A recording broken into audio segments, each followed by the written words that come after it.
Who would be a Wolves fan, eh? On goes Bull. People might yet win it here for Wolves. Flash in the shot. What a goal! Molineux in all its magnificence.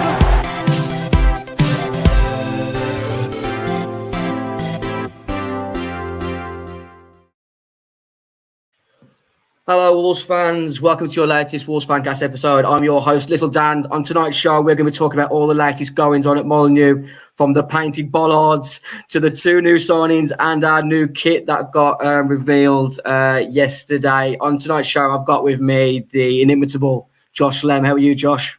I'm all good, thank you, mate. Really looking forward to this. As I said before, nice to feel like positive at the club for a change. It's ridiculous. I said to you off Josh, I was just happy with the painting of the bollards.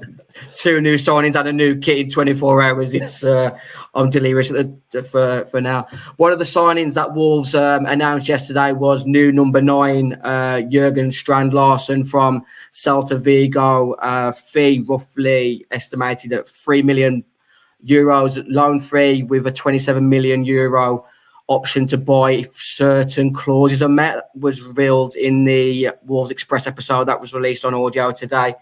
A guy that's joining us to discuss the new striker is Pedro Veland from Viaplay. How are you, Pedro? Hi, I'm fine, thank you. Impressive pronunciation of my name, I have to say. Yeah, first time. I got it right first time. There was definitely no asking off camera. I like to do my research. Petter, you know Jorgen Strand Larsen better than myself, Josh, and a lot of Wolves fans out there. Just coming off the back of a prolific season for Celta Vigo, 13 goals in La Liga. Without overhyping the striker too much, because we're already delirious that he's signed, just how good is this striker? Well, how good is he? How good will he be? Might be a better question. And I would love to give you the answer, but I'm not sure. And that is that's the mystique and the good thing about football. It's not logic. You cannot just take one player who has done this and that in that club, put him in this one, and say he'll do the same or better or worse. However, there are some things that are contributing to my view of being positive on Wolves signing Jorgen Strand Larsen, is because he has something that Wolves doesn't have already. He have very much complementary skills, which I think will be very good when he is in a team with likes of Pablo Sarabia or Pedro Neto or Mateus Cunha. He needs players like that to create chances for him. The thing is that he scored 13 goals in La Liga this season, but it could and should have been more. Not directly because of him, but because he hit the post 7 times. He had 6 goals ruled out for offside by VAR or some rubbish free kick against Antonio Rudiger against Real Madrid. So he has even more goals in him if he thrives. He needs to feel okay outside the pitch to work on the pitch, and that might be the biggest X factor or uncertainty going from. And I'm gonna apologize for what I'm going to say now. Moving from Vigo to Wolverhampton, not so sure. That's fair enough. I thought you were talking about Darwin Núñez with the amount of chances that he's hit the woodwork and goals not scored there, but I still think Darwin Núñez will go on to be a success at Liverpool. He's chaotic. If Larsen can get into a run of scoring goals game after game, similar to Núñez, I think he'll be an absolute terror for the Premier League. Let's go through his stats a quick second. 24 years old, just turned 24 in February. Averaging 0.5 goals and assists a game for Celta Vigo last season. He is coming off the best season of his career so far. He's had stints in Holland. He had a brief loan spell at AC Milan. Petter, just how important was he for Celta Vigo last season? Was he their main player, or was it sort of players behind him creating those chances for him? He was the second most important player, and the most important player for Celta Vigo, as long as he's alive, is Iago Aspas. So you cannot be higher than number 2 if you're not Iago Aspas. That's just how it is. But considering the amount of goals he scored, and he also contributed a lot in the way they played. But that also caused some controversy in March. I think it was when he was at the national team with Norway. He had an interview with a journalist that wasn't quite as precise as he should have been when he wrote his article, because Jorgen Strand Larsen was quoted that he played for a shit team. But what he really said was that he was playing for a team which was an underdog, who had less of the ball than the opponent in most of the games, and that was something that wasn't perfect for him, because he thrives when his team has the ball and he can run behind the defense or get into the box and have a lot of crosses. But despite of that, Celta Vigo supporters are crying because he's going away from the club, because he's such a likable person. I've seen all of his games, and in almost every game he has these gestures, howling up the fans, being a fan favorite from day one. And even though there was some controversy, because those quotes who came in the Norwegian media was quoted in the Spanish media as I said, he was misjudged. His words weren't properly translated to Spanish. So despite of that, the Celta Vigo supporters are crying because he's such a likable person. He's such a good player for them. And he basically saves the team's economics with this deal. They have to sell players. So Celta Vigo were in a position that they had to sell, I don't know, 4 or 5 guys for 5, 6, 7 euro each millions, and instead they do this loan deal with 27 million pounds or 27 million euros coming in the next season. So I'm not quite sure if Jorgen Strand Larsen's main wish this summer was to move away from Celta Vigo, but as it turns out that he kind of had to, he is thrilled of playing in the Premier League, because in Norway, we are crazy about the English Premier League. It's almost like a disease. So he grew up watching Liverpool, which was his favorite club. And when you're supporting Liverpool, you're always watching all the other games as well. So he knows Wolves from the past as well. You made a good point a moment ago, how interesting it could be to see him with the likes of Pablo Sarabia, with the description of Aspas at Celta Vigo. I'll be interested to see how that goes, about whether even Pablo Sarabia has a future for Wolves this summer, with the players that are sort of being linked and coming in. Still one of the most, the biggest earners at Wolves currently. Sporting director Matt Hobbs commented saying, what is nice for us is that Jorgen was our number 1 target for the number 9 striker position this summer, and we've managed to get it done. Josh, how happy were you with the signing yesterday and what you've seen so far online and in highlight reels and whatnot? Obviously, like, first thing you do, you get linked to a player you've never heard of, straight to YouTube to a 10-minute compilation. And obviously, it's really hard to tell. He's got a nice goal catalogue, I thought, and a lot of different goals, especially as in that target man type of position that he wants to play. And he's been playing for Celta Vigo. You really notice the difference in goals. That got the real knack in the box to find the right positions. Obviously, a couple of goals, the back heel goal, and there's one against Real Betis where the ball comes back out and you a bit of a poacher's goal. So it's just all good things that I've seen and listened to the Wolves Express. I said how excited, you can genuinely tell he's excited to be here. And when the club's saying they're getting the number 1 target in before pre-season, I mean, what, you can't not love it, can you really? No, you're right. I think it's what we've all been asking for the last 6-7 transfer windows now, is to try and get your business done pre-early. We understand it's difficult when you haven't got a war chest of Man City to throw at. But Matt Hobbs is coming out saying that was the number 9 that they wanted. They'd been scouting him for quite a while. They'd already had discussions before this transfer window. It's exciting. You look at sort of the clubs that he's played for previously, Groningen in Holland. Obviously, we've mentioned Celta Vigo. He also had a brief spell at AC Milan, Petter. Where do you think that didn't work out for him? I think it was a combination of several things, mainly because he was too young and a clash of culture going to Italy in such a young age, not knowing the language and being one of several youngsters trying to get through that tiny loophole. Just didn't work out, and I think he admitted at some point that he kind of regretted it, but also not, because it made him stronger. I think those experiences are contributing to him being a very solid mental guy. He have a good self-esteem, but not too much. He's not cocky. And one thing that I would like to highlight in his career as of now is he up until now, he has a habit of being a kind of a slow starter in terms of scoring goals, because in both Groningen and in Celta Vigo, he scored a lot more in season number 2 than in season number 1. And looking at the fixture list for Wolves with the top 6 teams in, I don't know, 6 of the first 8 or something, I checked earlier today, it's a heavy start. So one of the main reasons why I think a lot of strikers in particular are claimed as being flops in England is because they don't get time.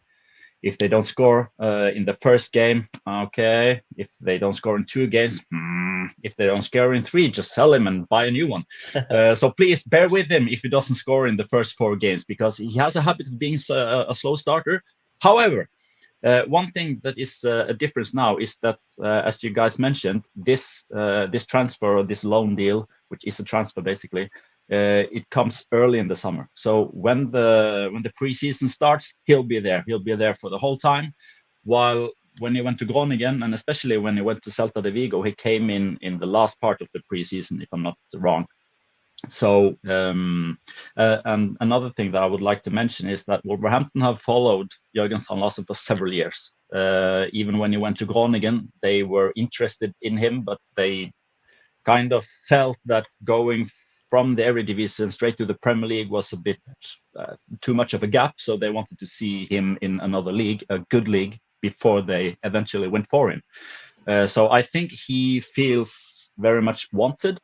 And the number 9 position and the number 9 shirt being available kind of reminds me of the choice that Erling Haaland did when he went to Manchester City, because he could have stayed at Dortmund, he could have gone to Real Madrid, or he could go to Manchester City. And we've all spoken about the family relation with his father playing for Manchester City and blah, blah, blah, blah, blah. The main important thing for Erling Haaland when he chose Manchester City was that number 9 position and shirt is ready from day one. And that is the same for Jorgen now, because who was the best or former best striker you've had with number 9? Raúl Jiménez. No one since then, because Sasa Kalajic broke his knee from day one, unfortunately. Yeah, losing Sasha was a massive blow, not just because they were late in the transfer window that we signed him, but Wolves have been craving for a number 9 since, like you mentioned, Raúl Jiménez. Fabio Silva was gifted the number 9 shirt, but we know how that ended up. Got a few comments saying, great insight. Hey guys, good evening from southern Spain. Let's have a look at Jurgen's percentiles across the top 5 leagues. He is in the top 60% for touches in the attacking penalty area. His size is always going to cause problems. Pedro, you talked about a moment ago how he might be a slow starter, but if he gets off to a good start against the likes of Arsenal away, Chelsea at home, the confidence that's going to bring, because like you mentioned, he's not a cocky guy, but to be a number 9, you have to have a certain level of arrogance. And from the interview that I listened to earlier, he's got that sort of stubborn willingness that he wants to improve, and he is willing to work for the team, similar to how Raúl Jiménez ran for the team, and the chances pretty much came to him through his hard work. It's going to be a really interesting transfer how this works. What do you class as some of his weaknesses so far in his short space at this level? Well, he's not the most technical guy because he is high, 190 and something centimeters. So he's a good physical striker, and his tempo is okay. He's not as fast as Erling Haaland, obviously, but he can run with the ball because he's good at protecting it, using his body as a shield. He is okay in the link-up play, but he is a traditional number 9.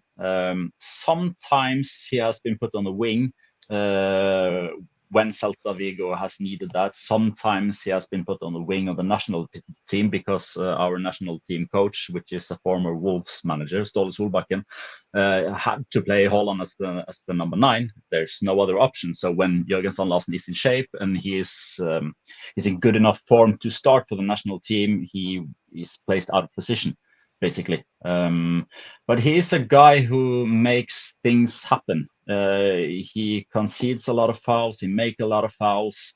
He runs towards the defenders. He have a lot of self-esteem with the ball. He sometimes maybe too much self-esteem because his technical abilities are quite limited. But as a striker and as a number 9, if you have Hee-Wan Chang and Mateus Cunha and Pedro Neto running at the defenders, you don't need to have a striker on number 9, which is a technical god, because the other one will take the one-on-ones and the dribblings and the crosses.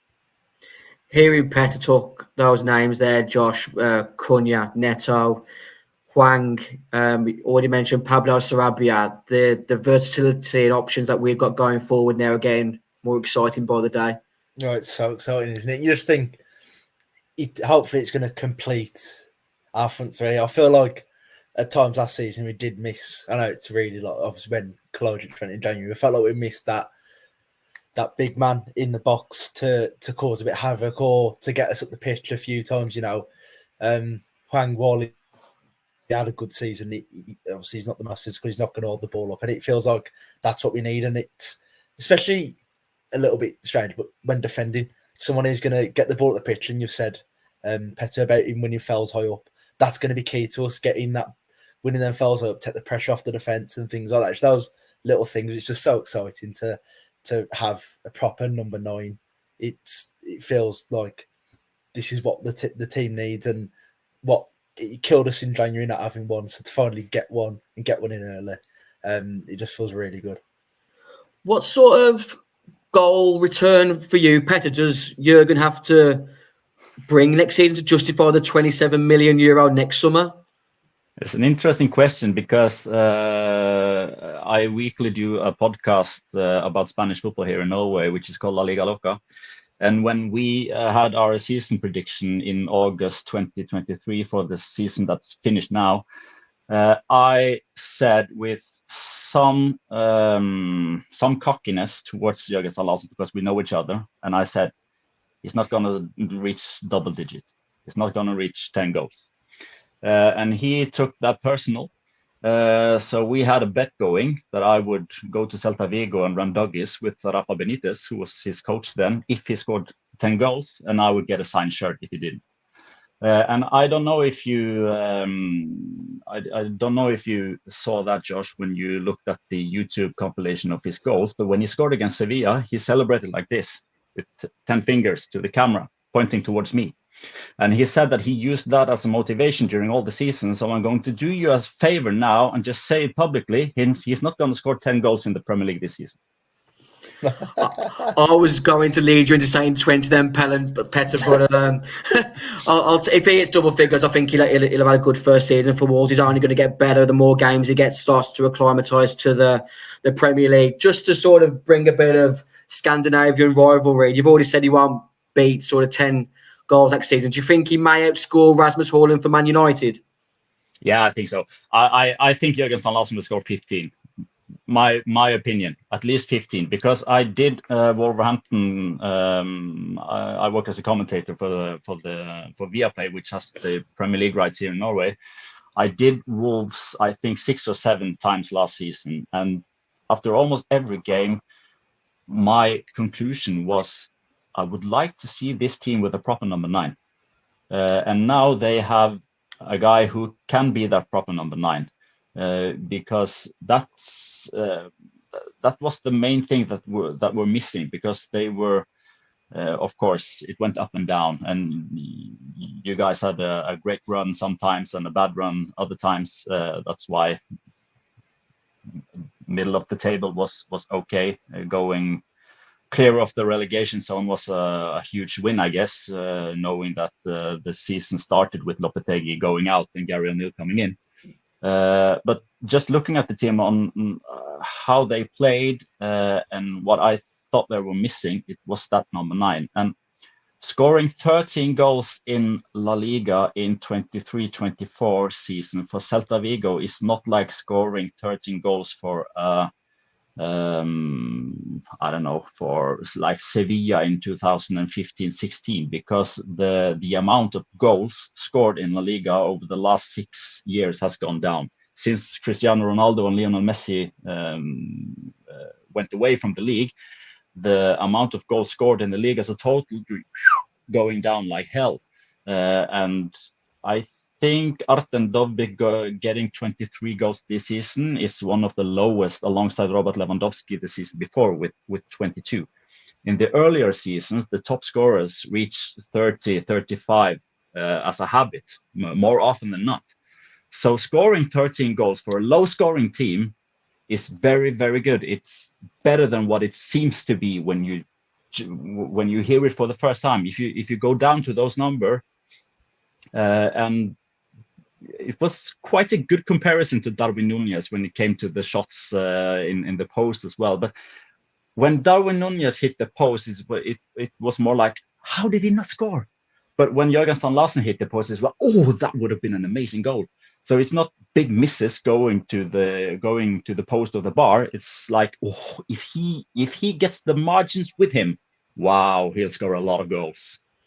I think that's the positive that I'm taking. If you're a number 9 and you're getting chance after chance, whether you're taking them, at least you're doing the right thing and being in the right area. Once you get into a run of scoring goals, it does seem to be like buzzes that come every 5 or 6 minutes when you're in a good run of form. I mentioned Rasmus Højlund. Josh, you have a look at Jurgen's stats compared to Rasmus's. A lot more successful take-ons, a lot more touches in the area, a lot more progressive passes.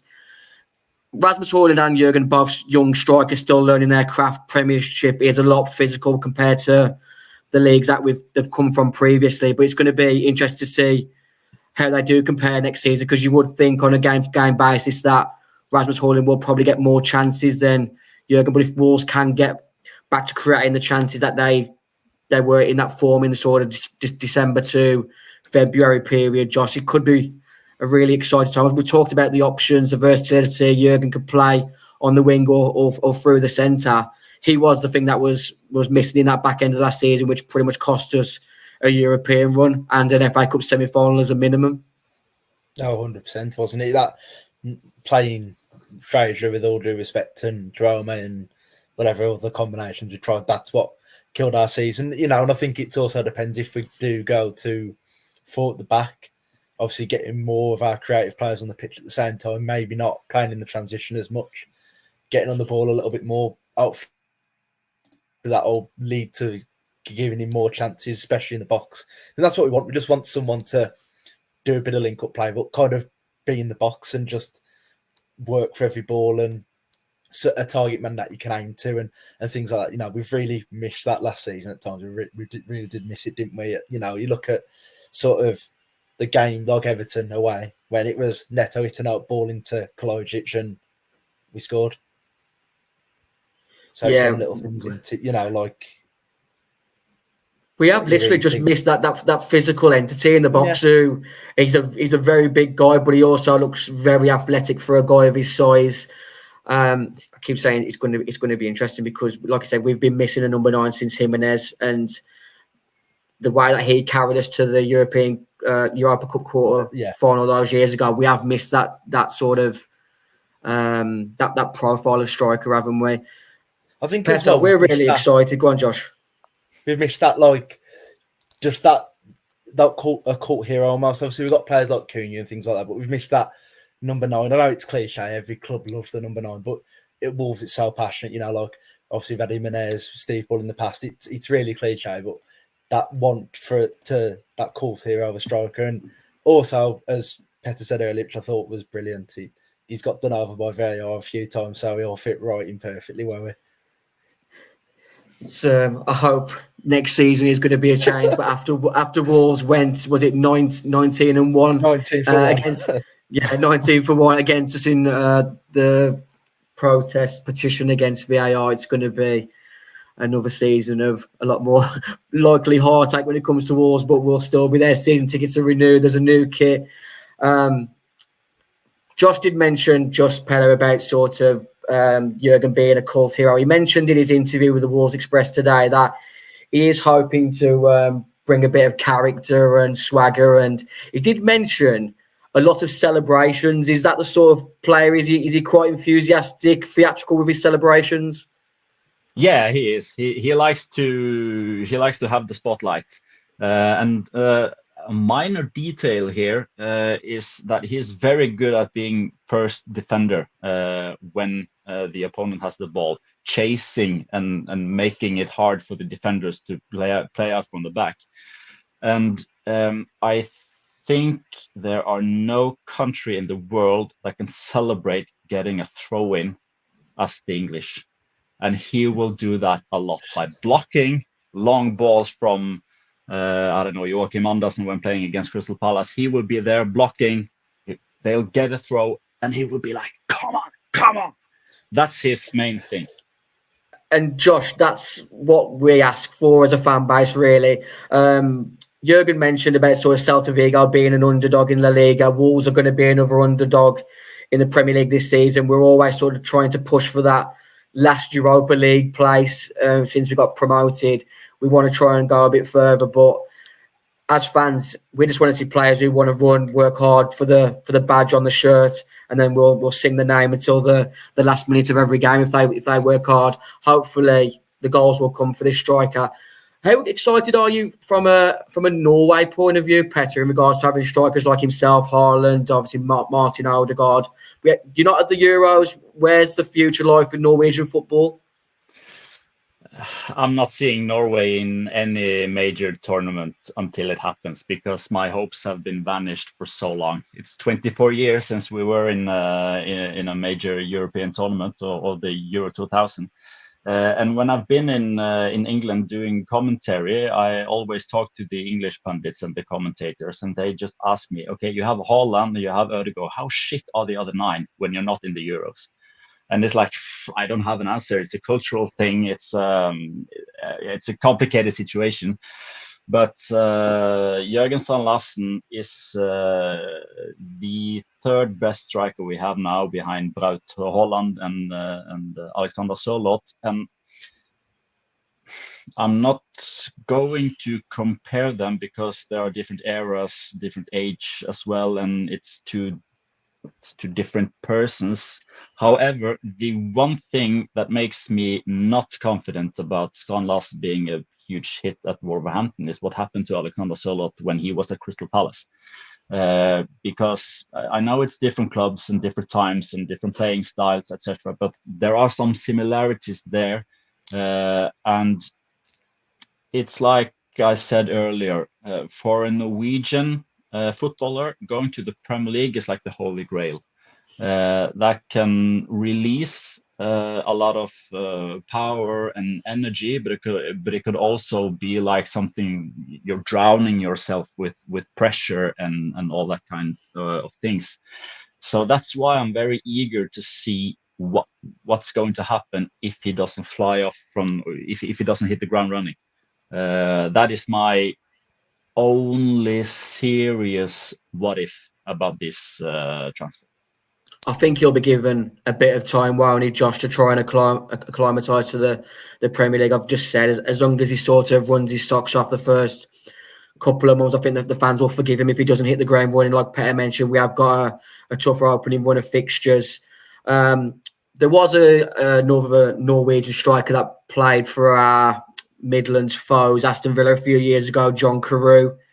Sort of similar build, sort of similar athleticism. Could he, in your opinion, be that sort of level of striker? Obviously, I think John Carew had a really successful stint at Valencia back in the day, didn't he? Yeah, he had. Yeah, and John Carew is. We could have been talking for hours about him because the talent he had, it's like Haaland. he could have been as good if he was serious. But he played football for the fun of it, not for becoming the best version of himself all the time. So that's a very complicated situation, but there are some similarities in the style of play. Yeah, I think John Carew had more tempo. He could run from the defenders, while Jorgen Strand Larsen is more of a good finisher. He can head the ball. He can strike it with both his favorite, of course, is the right one, but he also have a good left foot. He can do some acrobatics with the heel goal that you mentioned earlier, Josh. So he's kind of some kind of poacher, fox in the box, but also a guy that can link up well. So it depends on how Gary O'Neill wants to use him, and I guess that Gary O'Neill have a very, very clear vision, very, very clear strategy of how to use Strand Larsen, knowing that he said no to several Champions League clubs to join Wolves. Are those clubs nameable? They've been mentioned in the media, so yeah, like Napoli has shown interest, and also Atalanta. I think did as well, didn't they? Yeah, Bologna has been mentioned, and also some German clubs. I also know that a Spanish club asked for him, but they couldn't reach the amount of money that Celta Vigo needed to get him to sell Strand Larsen now. So there's been a lot of interest around him, and him choosing Wolverhampton, it has to be because he believes that it's a good choice and not for the money. Not just the money, because he would have been greatly paid in the Italian and Spanish and German clubs as well. But you know, the Premier League and the economics, it's a different league. It's kind of the Super League already in terms of economics. But him choosing to go to Molineux instead of clubs that are going to play in the Champions League, it tells you something, that he wants to be there. And I guess that is mainly because the project and his role in the project is very interesting for him. So like you said, the Premier League is the holy grail for Norwegians since the dawn of time. I'm taking the fact that he was going to be Osimhen's replacement, and if Osimhen goes to Chelsea this summer, Jurgen's outscoring Osimhen at Chelsea. That's my point I'm taking from this show. Peter, really thanking you for joining us tonight on the show. Is there anything you'd still like to add on the striker before you leave? No, not really. I've enjoyed myself for 33 minutes now. It's been a pleasure to talk to you guys, and I hope I will be at the Molineux during the season to commentate the goal of Strand Larsen. Will you be able to be professional when one of your close friends scores in the Premier League for the first time under your commentary duties? No problem, because if he scores, all my audience will expect me to go ballistic, and that's what I'm going to do. You need to agree on like his first celebration when he lands that first goal in the Premier League this season. Thank you again, Pet. Obviously, do you want to give a plug for the podcast, and what's with the FC quiz app? Because I've also signed into that. Are you involved in that as well?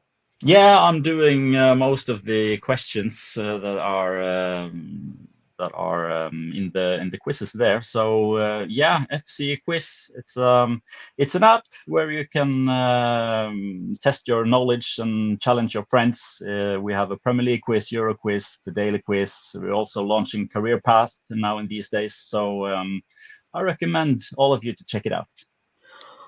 I think I'm going to have a quick go on the daily quiz now, Peter. People can join us on the fcquiz.app. We'll join the daily quiz now. I hope you can get it on the screen now for those watching at home. There's a quick countdown. I'm not sure how many questions there is today, but the first question is, complete the name of the Copa America nation, Costa. Obviously, the correct answer there is Rica. How many questions is there, Peter? Because I want to keep you much longer. 3 on the daily. 3 on the day. Let's go to question 2. Argentina refused to play in the 2001 Copa America, which was held in Colombia. Why? Any guesses on that, Josh? Because were you even born in 2001, Josh? No, I was going to say I wasn't born, mate. So not a clue. I will go with the players were on strike. That's unfortunate. The correct answer was security uncertainties. What's the background story behind that, Petter? I'm not sure really. Okay, I'll Google that afterwards. Last question on the daily. As of July 2024, who was the last Brazilian to win the Ballon d'Or? I'm going to go with Kaká. And that is Correct. 2 out of 3 on the daily quiz. You can join the daily quizzing on the website, fcquiz.app. I've been on it for the last 3 or 4 days. I did have a go on the one section, Petter, where it was all Norwegian worded questions, and I still managed to get something like 5 out of 15, so I was happy with that.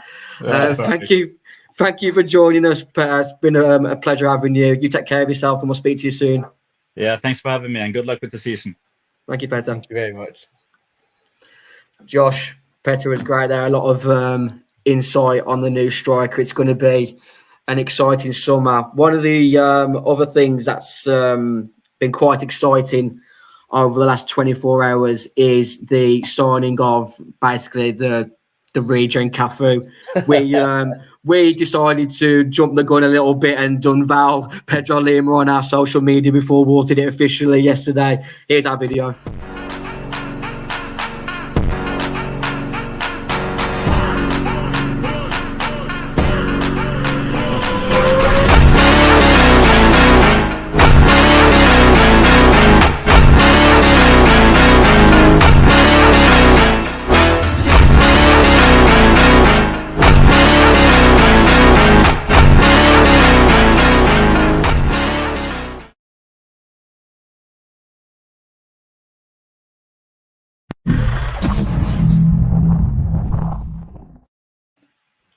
He looks the business, Josh. He does. He almost looks as good as you, mate, when you played on the Molineux in the charity game. You know, that goal collection wasn't bad, but it wasn't quite little damn, was it? I just think you've just undervalued me there, Josh, to be honest. I said he looks the business, but not the business. Yeah, he looks a talent. There's been a few comments which Matt Hobbs just came out with saying off the pitch, he has a real attitude to learning. He also has huge ambition, and he put that to Gary O'Neill on his phone call. So Gary and the coaches know where he wants to get to, and they will work with him to be better and improve. He has a massive desire to be the best player he can be. One of the sort of bits of media that came out in the last week or so is that his big ambition currently is to be in the 2026 World Cup squad for Brazil, going from the second division in Brazil to the Premier League, turning down Chelsea to join Wolves. Clearly a lot of ambition, but kind of the ambition that we want to be. We want that sort of player joining Wolves. We want players to. We don't want Wolves to be a stepping stone, but we have to accept that. Be realistic. If we get these players in front of the likes of Man City and Chelsea when they have the opportunity to go there, instead using Wolves as a stepping stone to go to high levels, they have to play well at Wolves for Wolves to be a stepping stone. Unless we get lucky with Matheus Nunes like we did last season, because he didn't justify the money that Man City signed him. Matt Hobbs further commented saying, on the pitch, he's a highly regarded young player, but he's still a young player nonetheless. We're hoping to see a really exciting young player who has no pressure from us in these early stages. We'll allow him time to progress and settle, but Pedro is one we have huge hopes for. It's so promising. I think it's 10 million euros, the total fee that we've outlaid up front, which Man City and Chelsea weren't willing to do. Another signing on top of Rodrigo Gomez, like we said, getting this business done early is keep saying it's an exciting time. We might have to headline this episode saying it's a really exciting time. That's what it is. It's refreshing as well. Like, normally you get to pre-season, okay, the Euros are on, but like you're thinking, God, can't we just get one over the line? Like, you know, a couple of years back, we got Nathan Collins done the day before we went to pre-season, didn't we? You know, and it's just nice to think, oh, there's something to look forward to. There's a reason to watch pre-season rather than I'm watching the same 20 players that I watched last season who were really underwhelming. It's awesome positive, and, you know, you're looking, you've got Bellegarde in his second season, you've got another season of Cunha, Gomez, you know, Aït-Nouri, Touchwood, all these players still staying. It's really exciting, and if we're trying to play a new system as well, you can't wait for them to be back, especially how crap England have been to watch. You're like, I mean, myself, I just want Wolves back now. I'm like, we've had 7 weeks off. Just give me my Wolves back now. Yeah, definitely. I got to a point during the England Slovakia game the other day where I was just in a let's just take the piss mindset. I was saying, if England can get Cunha fit, they might have a chance. Get Sarabia on, because that's how like sort of deflating England was on last weekend. They're just missing so much of a spark, and the players that Gareth Southgate has at his disposal just really It's criminal. It's criminal and deflating to you watch. expected so much, didn't we? I think that was the thing. Like, the expectations killed us, but I think even your worst nightmare, you wouldn't have expected England to be this drab and dire to watch. Going a few comments, I thought I'd better bring it up as well. Chaotic Rider saying we've been linked with Kasper Schmeichel. What's your mindset on Kasper Schmeichel, Josh? I think it's an interesting one. I mean, he'd be an upgrade on Dan Bentley if he's to come in as the second keeper. But I thought I saw someone made a good point the other day, and I thought, oh, could this be we're going to sell Sarr, bring in Schmeichel for a year with his age? We've been linked to a couple of young keepers, haven't we? Bring in this young keeper, 1 or a year and a half under Schmeichel. Schmeichel's number 1, and then transition out and bring in a young keeper. Maybe that's the plan, and kind of cashing on Sarr while we can. That's it. I think it would be a shrewd signing if Jose Sarr is likely to leave this summer. Obviously, I think he only signed a new contract at the back end of last summer, didn't they? But talks of Saudi have been raised over the last few weeks. Alex Crook on TalkSport earlier did comment that Wolves have ended their pursuit of Shay Adams, which a few weeks ago probably would have been the final nail in the coffin for a lot of Wolves fans supporting this club. But we've got ourselves a new number 9, and Shay Adams is no longer on Wolves' wanting list this summer. Perfectly. When you said we've priced in Dean a couple of weeks back about Kilman, if the club wanted Shay Adams, I think that they've had him wrapped up. Obviously, whether it's Fossen have maybe pulled back on the spending restraints a little bit after what's happened, maybe they've said, oh, there is a certain sum of cash there, and they've gone, well, we can do better than Shay Adams. And, Strand Larsen's the number 1 target, something like that. But I think, like you said, if they wanted Adams, they would have got him, wouldn't they? Yeah, that's my mindset. Similar to the situation with Kilman at the moment, this story of him going to West Ham doesn't seem to be going away. It feels like Lopetegui has got a bit of a hard on to get this defender to the London side this summer.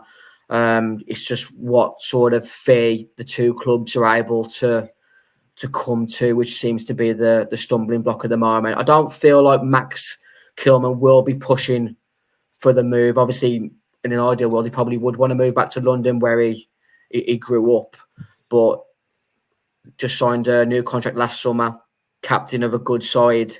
It's a bit of a sliding doors moment for him career-wise, whether he does gamble on taking the move, but it could literally be a mainstay at Wolves for many years to come if he does stay. One of the things that does come to my mindset quite quickly with Max Kilman is a comment that Alex Richards tweeted yesterday saying Wolves have their new number 9 and have bolstered their attacking ranks. Gary O'Neill wants a back 4 switch to get more forward threat on the pitch.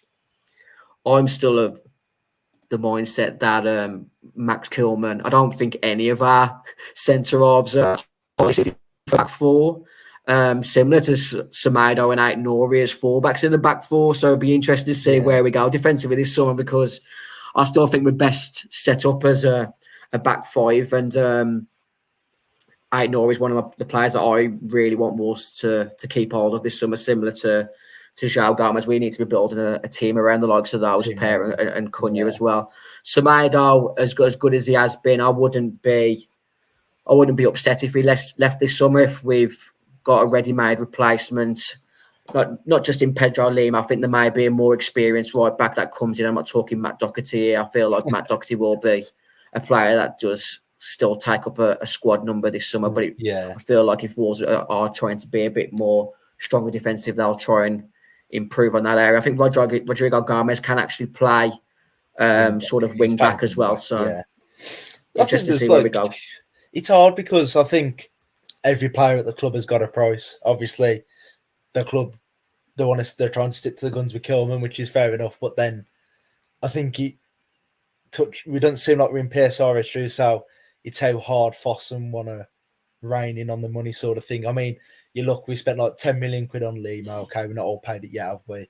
3 million quid on like Larsen and 12 million quid. I mean, if call it 20 million quid for the three of them, if your owners, Premier League owners can't give you 20 million quid for three players, then you know that's a really poor show. And I think there's obviously maybe that's the three that were like almost free transfers. Fossum were happy to do a deal on, and I'd say any more now are going to be based on outgoings or money we raise. Obviously, you still got all the loan players like Pedence, Silva, Guedes, whatever's going to happen with them and things as well. Maybe and sell one big player, and that's probably your summer budget. And obviously, it depends then who we bring in. The players that you just mentioned there, Fabio Silva, Daniel Podence, Gonzalo Guedes, all under the Mendes umbrella of clients, and the money that Mendes managed to orchestrate for Neves to Saudi last summer may have been overinflated in some people's eyes. If he can do similar to those three players that I've just mentioned, I think Daniel Podence has been linked to Fenerbahce in the last couple of days, so I still want Daniel Podence back. I'm in a serious minority there. But I feel like Wolves should be trying to get good money for Daniel Podence on the back of being a key player for Olympiacos in that Conference League win. One last thing before we go, Josh, there was a lot of people adamant they would be boycotting Wolves in one fashion or another, whether it was season ticket renewal or in stadium type boycotts, whether it was arriving late into the ground or leaving early or not buying merchandise in the last 24 hours. Wolves unveiled their new kit for the 2024-25 season with the tagline "Fear Nothing." Sudu, kit maker, Debet front centre sponsor with a JD logo on the left sleeve with a centralised Wolves logo on the home shirts. The first time that Wolves have gone central with their logo in I believe 49 years. What do you make to the kit? Oh, I'm a fan of it. I quite like it. I think it's something a little bit different. I think the pattern that's like within the shirt, because obviously on first glance it's a little bit boring, isn't it? But I think the pattern within the shirt's really interesting. I also quite like how they've still got the pattern, because I thought, they'll have the pattern in the pro shirt and then they'll have it in the replica, but they've got it in the replica shirt as well, which I thought like fair play, because normally you get these like player versions, don't you, like other clubs, not just Wolves, but like you might get the Man United kit and they'll have like a certain detail and then it won't have it on the fan shirt. And you're like, well, that's a bit unfair, isn't it? So like at least they try to stick with that replica pattern a little bit for like the £58 shirt. But no, I'm quite impressed. It's something a little bit different. I thought it's nice for them to try something a bit bold. I thought they might be a bit boring and a bit safe, but I like it. Obviously it would have been nice to have Sudu centralised, but I guess there's maybe a reason why. Or I read someone say who was at the launch that that the club tried it down the centre and they didn't felt like it fit with the club. Obviously why they think that, I don't know. I saw it on like TikTok, but other than that, fair enough. I think it's quite nice, and if the fans want to buy it, they can. If fans don't want to buy it, they don't have to. It's free world, isn't it? Yeah, I like it the more and more I look at it. I think I pretty much tempted to buy it every day. Yeah, I went with the statement that it shouldn't be difficult to make a Wolves home kit. I think you make it smart, pretty plain layout. Get the colour right is the main thing on Wolves home shirts. We've gone through a bit of a Dulex colour code in recent years of what is the Wolves home kit. But I feel on first look, I really like the kit. That Sudu on the right breast is a lot on trend and quite progressive, Josh. There is a lot of other teams that have done it recently. Brazil, Wolves Fancast in our recent charity match, centralised logos does seem to be on brand at the moment, and I'm all for it. I'm still nervous on how the away kit's going to come out based on recent concept leaks, but I'll be probably waiting for one of these heavily discounted new signing before I get the shirt. But I think overall it's a nice kit. I did like the unveiling where there's gold shorts already sort of created for those away games where we can't use the black shorts, because I've always been pushing for we should play an all old gold throughout, maybe like, old gold shirt, gold shorts, gold socks with like a black trim or black piping in some form of fashion. I think that's my ideal home kit. Let us know what you think of the new home kit in the comment section, whether you're watching on YouTube, Facebook, Twitter. Thanks for joining us. Josh will be meeting this Saturday in Wolverhampton to watch the England-Switzerland game. What's your prediction for that? We'll go nice and positive with 1-0 England. We'll score a nice early goal and then it'll be twitchy arse for the rest of the game. But no, we've got to believe in you. If you were being pessimistic of England's chances, who's your money on to win the tournament at the moment? Can't look past Spain for me. I think they'll beat Germany. I really think Spain will win it all. Yeah, that they were the sensible bet in my head until the recent Portugal and England games. I think England or Portugal are going to go on to win it. I think there's big moments. I think there's big moments in tournaments. I think the chance that Slovakia had to lob Pickford to make it 2-0 was a big moment in that England game. I think that goes 2-0 England, and England are out. Southgate sacked. There's a lot of pubs trashed on the day due to how bad the performance was. You look at the Sesko chance to make it 1-0 for Slovenia the other night against Portugal. Ronaldo misses the penalty in extra time. I feel like the writing's on the trophy for England or Portugal. Let's not forget when Portugal won it. In 2016, did they not win a single game in normal time? So I know they drew all 3 group games, and I think they won a couple of penalty shootouts on the way as well. It's like saying. So you never know. England aren't clicking in the slightest, but all it takes is one big win. I think if we can get it over Switzerland Saturday, like I said to you off air, Switzerland played with Italy at times last weekend, and if we play like we have done in the recent group games and the knockout stage against Slovakia the other day, I think Switzerland may turn us over. So England need to be fully at it on Saturday. Harry Kane needs to show up. Phil Foden needs to show up. Jude Bellingham. You can't just rely on injury time bicycles to get us through games. That they need to all earn their coin on Saturday. We'll be out in Wolverhampton. If you spot me, Josh, and the rest of the Fancast team, come and say hello. We're not arrogant, or we won't bite you in any negative way unless you ask nicely. Thanks for joining us on tonight's Wolves Fancast episode with myself and Josh and Pedro Veland of Viaplay.